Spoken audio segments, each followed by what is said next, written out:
Students, आप सभी का एक बार फिर से स्वागत है आपके अपने चैनल एक्सपी क्लासेस में। मैं चेतन प्रताप आज आपके लिए लेकर आया हूँ एक बहुत ही रोमांचक स्टोरी, और ये स्टोरी द एन्चेंटेड पूल इसका टाइटल है और इसके लेखक हैं सी राजगोपालाचारी। वास्तव में ये स्टोरी महाभारत जो महाकाव्य है उसका एक अंश है जो लेखक ने बड़े अच्छे से लिखा है। और यह स्टोरी वहाँ से शुरू होती है जब पांडव अपने अज्ञातवास में थे और एक दिन पांडवों को प्यास लगती है, तो युधिष्ठिर अपने सभी भाइयों को एक एक करके पानी के लिए भेजते हैं। फिर वन में उनके साथ क्या होता है, युधिष्ठिर उनको कैसे बचाते हैं। एक्चुअली यक्ष से उनका सामना होता है और वे सभी बिना उनके प्रश्नों का उत्तर दिए पानी पीने की कोशिश करते हैं। और जब युधिष्ठिर उनको ढूंढते हुए पहुंचते हैं तो फिर कैसे वो उस परिस्थिति का सामना करते हैं और अंत में कैसे अपने भाइयों को बचा कर लाते हैं, ये एक सस्पेंस है। बाकी आप कहानी में देखिए, आपको बहुत ही मजा आएगा। वीडियो के अंत तक बने रहें। यह कहानी उस समय की है जब पांडव वनवास में थे।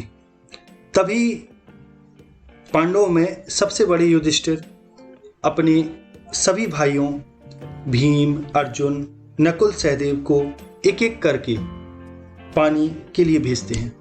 यानी उनको प्यास लगी होती है तो एक एक करके युधिष्ठिर अपने सभी भाइयों को आज्ञा देते हैं कि वे पानी के लिए जाएं। तो जब वे पानी के लिए जाते हैं, परंतु काफी समय होने के बाद भी जब वे नहीं लौटते हैं तो युधिष्ठिर को बड़ी चिंता होती है और प्यास भी लगी होती है। तो युधिष्ठिर का मन शंका से भर जाता है, यानी उनको शंका हो जाती है इस बात की कि आखिर उनके भाइयों के साथ क्या हुआ होगा।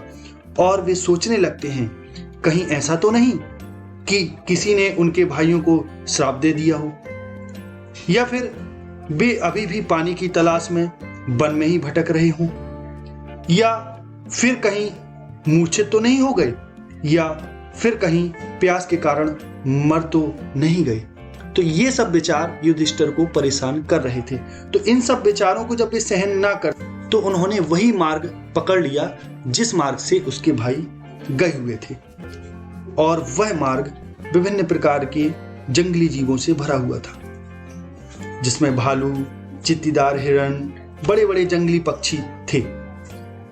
और उस मार्ग पर चलते चलते युधिष्ठिर एक ऐसी जगह पहुंचते हैं जो एक मैदान होता है हरी घास का, और वहीं एक सरोवर होता है, एक पूल होता है जो चारों ओर से घास से घिरा होता है।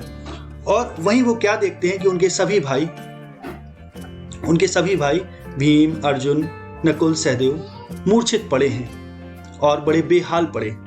तो ये सब वो देख सकने में असमर्थ हो जाते हैं, अर्थात ये सब देख के बड़े व्याकुल और दुखी हो जाते हैं और बिलख बिलख कर रोने लगते हैं। और भीम और अर्जुन के चेहरों को छूकर, उनके गालों को छूकर विलाप करते हैं और कहते हैं कि अब जब हमारा अज्ञातवास खत्म होने वाला था, ये वनवास खत्म होने वाला था, तभी क्या हमारे सभी प्रतिज्ञाओं का इस तरीके से अंत होना था कि किसी ने तुम लोगों को मुझसे छीन लिया है।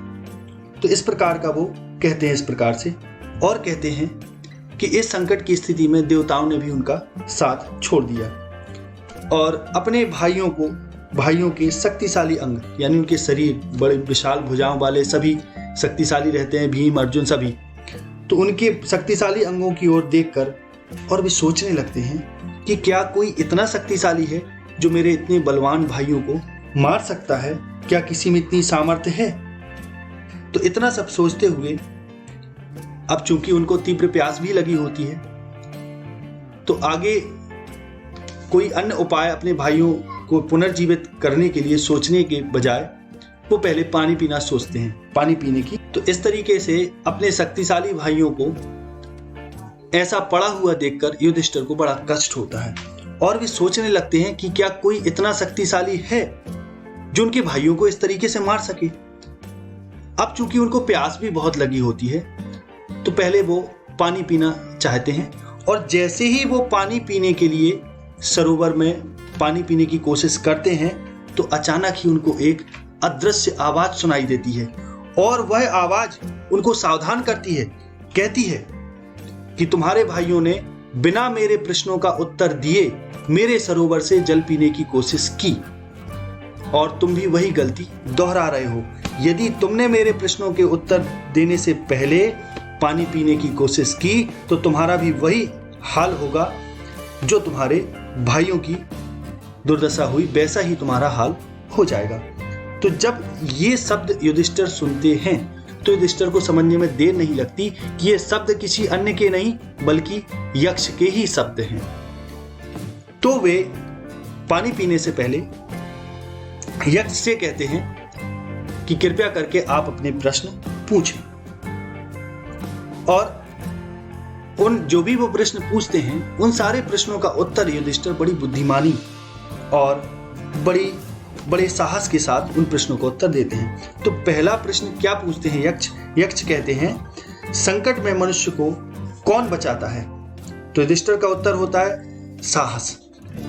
अब दूसरा जो प्रश्न होता है यक्ष का, वो प्रश्न होता है, किस विज्ञान को पढ़कर मनुष्य ज्ञानी बन सकता है? तो युधिष्ठिर उत्तर देते हैं, किसी भी शास्त्र को पढ़कर मनुष्य ज्ञानी नहीं बनता। महान विद्वानों का सत्संग यानी महान विद्वानों का संग ही मनुष्य को ज्ञान प्रदान करता है। फिर यक्ष प्रश्न पूछते हैं, कहते हैं, हवा से भी चंचल यानी तेज यानी गतिमान कौन है, क्या है? तो युधिष्ठिर का उत्तर होता है मन। फिर यक्ष प्रश्न पूछते हैं कि सूखे घास के तिनके से भी अधिक मुरझाया हुआ क्या है, यानी घास के तिनके से भी अधिक मुरझाया हुआ क्या है? तो उनका उत्तर होता है दुख से भरा हुआ हृदय, यानी जो दुख से भरा हुआ हृदय है वो सूखे घास के तिनके से भी अधिक मुरझाया हुआ है। फिर उनका प्रश्न होता है, यात्री का साथी कौन होता है? तो वे इसके लिए उत्तर देते हैं ज्ञान यात्री का साथी होता है। फिर अगला उनका प्रश्न होता है यक्ष का युधिष्ठिर से, और यक्ष पूछते हैं, घर पर रहने वाले का साथी कौन होता है? तो इस पर युधिष्ठिर का उत्तर होता है पत्नी, कि पत्नी ही घर पर मनुष्य की साथी होती है। फिर इसके बाद युधिष्ठिर से वो पूछते हैं, मृत्यु के समय कौन साथ होता है? तो इस पर युधिष्ठिर का उत्तर होता है, धर्म ही एकमात्र ऐसी चीज है जो मृत्यु के बाद भी मनुष्य की उस एकांतिक यात्रा जो मृत्यु के बाद मनुष्य को अकेले ही तय करनी होती है, उस यात्रा में मनुष्य के साथ मनुष्य का धर्म ही होता है। फिर इसके बाद उनका अगला प्रश्न होता है कि सबसे विशाल बर्तन कौन सा है, यानी संसार में ऐसा कौन सा बर्तन है जो सबसे विशाल है? तो इस पर उत्तर देते हैं युधिष्ठिर, पृथ्वी जो अपने आप में सब कुछ समेटे है वही सबसे बड़ा बर्तन है। तो फिर युधिष्ठिर से प्रश्न पूछते हैं, प्रसन्नता क्या है? तो युधिष्ठिर इसका आंसर देते हैं, अच्छे आचरण का परिणाम ही प्रसन्नता है, यानी हम अच्छा आचरण करेंगे तो उसका जो फल होगा वो प्रसन्नता होगी। फिर अगला प्रश्न होता है, वह क्या है जिसे त्यागने से मनुष्य को हर किसी का स्नेह मिलता है? तो इस पर उनका उत्तर होता है युधिष्ठिर का अभिमान, यानी व्यक्ति अगर अभिमान त्याग दे तो सबका प्यारा हो जाएगा, यानी सभी उसे प्रेम करने लगेंगे। फिर यक्ष का दूसरा प्रश्न होता है, अगला प्रश्न, किसका नाश होने पर दुख के बजाय सुख होता है? तो युधिष्ठिर इसका उत्तर देते हैं, यदि क्रोध नष्ट हो जाए तो क्रोध के नष्ट होने पर दुख नहीं होता बल्कि सुख होता है। फिर इसके बाद युधिष्ठिर से नया प्रश्न पूछते हैं यक्ष, कहते हैं, वह क्या है जिसे त्यागने पर मनुष्य धनवान बन जाता है? तो युधिष्ठिर इसका आंसर देते हैं, इच्छा। यदि इच्छा को त्याग दिया जाए, लालच करना छोड़ दिया जाए तो मनुष्य धनवान बन सकता है। फिर यक्ष दूसरा अगला प्रश्न करते हैं और कहते हैं, कोई सच्चा ब्राह्मण कैसे बनता है? क्या जन्म से व्यक्ति ब्राह्मण बनता है या अच्छे आचरण से या फिर ज्ञान से? तो इसको यक्ष कहते हैं कि इसको स्पष्ट रूप से समझा कर कहो। तो इस पर युधिष्ठिर बड़ा सुंदर उत्तर देते हैं और कहते हैं, जन्म एवं ज्ञान किसी को ब्राह्मण नहीं बनाते बल्कि अच्छा आचरण ही है जो मनुष्य को ब्राह्मण बना सकता है। एक व्यक्ति मान लो कितना भी ज्ञानी है, वह ब्राह्मण नहीं होगा जब तक वह बुरी आदतों का त्याग ना कर दे और अच्छा आचरण ना करने लगे। यहां तक कि यदि उसने चारों वेद भी पढ़ रखे हैं, उनका ज्ञाता भी है, तो भी यदि उसका आचरण बुरा है तो वो निम्न ही समझा जाएगा। तो इसलिए अच्छा आचरण ही व्यक्ति को ब्राह्मण बना सकता है। अगला जो प्रश्न है यक्ष का युधिष्ठिर से, वो है संसार का सबसे बड़ा आश्चर्य क्या है? तो इस पर युधिष्ठिर उत्तर देते हैं कि प्रतिदिन अनेक जीव हैं जो यम लोक में जाते हैं, अर्थात मृत्यु, बहुत सारे लोगों की मृत्यु होती है प्रतिदिन, और बहुत सारे लोग यम लोक में जाते हैं अर्थात यमपुरी जाते हैं, लेकिन फिर भी जो जीवित बचे रहते हैं वे यही सोचते हैं कि जैसे उनको कभी ना मरना हो। और इस पर युधिष्ठिर कहते हैं कि यही सबसे बड़ा आश्चर्य है, इस संसार का सबसे बड़ा आश्चर्य यही है।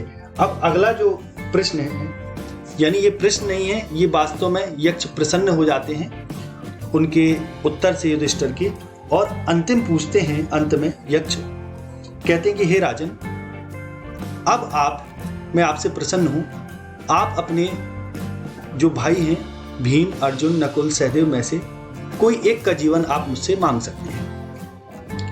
तो इस पर युधिष्ठिर कहते हैं कि जो श्याम वर्ण है, जिसके नेत्र कमल जैसे हैं, जिसका चौड़ा सीना है, जिसकी भुजाएं लंबी हैं, वह नकुल जीवित हो उठे, मैं उसका जीवन आपसे मांगता हूं। जो तेंदु के पत्ते के समान जमीन में पड़ा हुआ है, उसका जीवन मुझे चाहिए, नकुल का जीवन। तो इस पर यक्ष पूछते हैं कि तुमने अपने प्रिय भीम को क्यों नहीं मांगा, जिसकी भुजाओं में 16,000 हाथियों का बल है, यानी जिसके पास 16,000 हाथियों का बल है, तुमने उसका जीवन क्यों नहीं मांगा? और तुमने अर्जुन का जीवन क्यों नहीं मांगा, कि जिसकी भुजाओं में जो शक्ति है वो तुम्हारी सुरक्षा है? तो इस पर यक्ष की इस बात पर युधिष्ठिर कहते हैं कि भीम या अर्जुन से किसी की सुरक्षा नहीं होती, या ये कवच का भी काम नहीं करेंगे, यानी जो भीम और अर्जुन के पास जो शक्ति है वो मेरी सुरक्षा नहीं है, यानी किसी की भी सुरक्षा शक्ति ना होकर जो धर्म होता है वही व्यक्ति का सुरक्षा कवच होता है। तो इस तरीके से वो कहते हैं, और साथ ही साथ ये बताते हैं कि नकुल का मैंने जीवन इसलिए मांगा क्योंकि मेरे पिता की 2 पत्नियां थी। युधिष्ठिर कहते हैं कि उनके पिता की 2 पत्नियां थी, कुंती और माद्री, और कुंती के पुत्र के रूप में वे स्वयं जीवित हैं, और वे चाहते हैं कि माता माद्री के जो 2 पुत्र हैं नकुल और सहदेव, उनमें से नकुल जीवित हो उठे, ताकि उनकी दोनों माताओं के साथ न्याय हो सके, यानी दोनों के साथ एक समानता का न्याय हो सके, दोनों माताओं के पुत्र जीवित रह सके, एक पुत्र। तो युधिष्ठिर की इस निष्पक्षता पर यक्ष बहुत ही प्रसन्न होते हैं, और वो यक्ष युधिष्ठिर को वरदान देते हैं कि उनके सारे भाई जीवित हो जाएं। और अंत में वास्तव में ये जो यक्ष हैं वो यक्ष नहीं है, ये यमलोक से जो धर्मराज हैं वो आए हुए होते हैं, अर्थात मृत्यु के देवता यमराज आए हुए होते हैं, और वो यक्ष का रूप धारण करके आते हैं युधिष्ठिर की परीक्षा लेने और उनसे मिलने। तो अंत में वो युधिष्ठिर को गले लगाते हैं और उनको आशीर्वाद देकर अंतर्धान हो जाते हैं, अदृश्य हो जाते हैं। ये कहानी आपको कैसी लगी? अगर ये आपको बहुत ही अच्छी लगी है तो इस वीडियो को लाइक जरूर करिए, अधिक से अधिक इसको शेयर करें।